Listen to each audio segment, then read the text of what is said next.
So, dear children, today we have to take the topic economic diversity, religious diversity, and cultural diversity. Before that, we have taken geographical diversity. So, these are the four types of diversities in we have to cover in this chapter: geographical diversity, economic diversity, religious diversity, and cultural diversity. Yesterday, we have taken geographical. Today, we have to take economic diversity. Now, let us read the paragraph. The economic activities of an area are influenced by the area's geographical conditions. Geographical conditions means the land conditions. So the economic activities also depend on the land life. Like if the area is having all water like coastal area, then there will be what will be the economic activity? Mainly the fishing. And if these are the hilly regions, then the economic activity will be the rearing of animals. And if it is desert area, so here the in desert area the crops are very less, so the people are mostly rearing animals only or doing other types of works. But if the land is very fertile, then we have to do farming, like northern plains all are fertile, having fertile land. So the economic activities of an area are influenced by the area geographical conditions. In different regions of India, different crops are grown.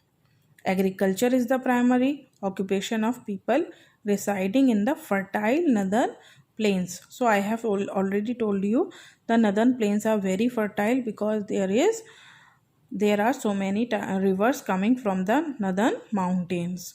So that is the fertile area, and fertile area we have to do farming. While Kerala, Andhra Pradesh and Tamil Nadu mainly grow rice, Punjab, Uttar Pradesh and Madhya Pradesh mainly grow wheat. For people living in coastal areas such as Kerala, Tamil Nadu, West Bengal and Maharashtra, fishing is an important economic activity. So because of the soil, we have to do different activities like Kerala, Andhra Pradesh and Tamil Nadu mainly grow rice because here the land is very fertile for growing rice, whereas Punjab, Uttar Pradesh, Madhya Pradesh mainly grow wheat. Here the crops grown are mostly wheat because here the land is very good for growing wheat. And next, like Kerala, Tamil Nadu, West Bengal, Maharashtra, fishing is an important activity. Because why fishing is an important activity? Because here mostly it is the coastal areas, and in the coastal areas the land is meeting the sea, and in the sea there are so many types of fishes.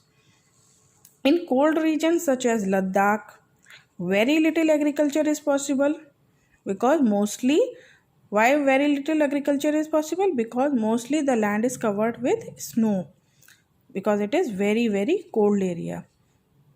Very little agriculture is possible because the region is covered with snow for most parts of the year. Also, this region does not receive adequate rainfall. So, Ladakh is very less agriculture activity is there because mostly the land is covered with snow all over the year.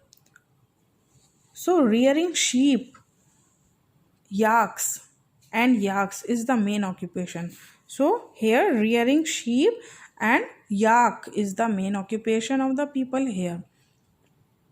Kashmir goats found in this region produce the highly expensive pashmina wool, which along with apricots, what are apricots? Apricots means the uh, nuts.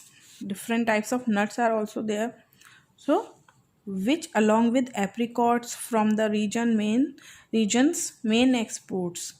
In eastern and southeastern Rajasthan, the main crops grown are jowar, bajra, maize, oil seeds and wheat.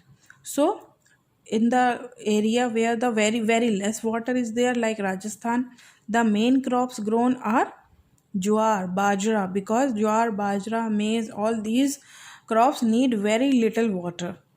So, jowar, bajra, maize, oilseeds, and wheat are grown here. The western part of the state is dry and arid.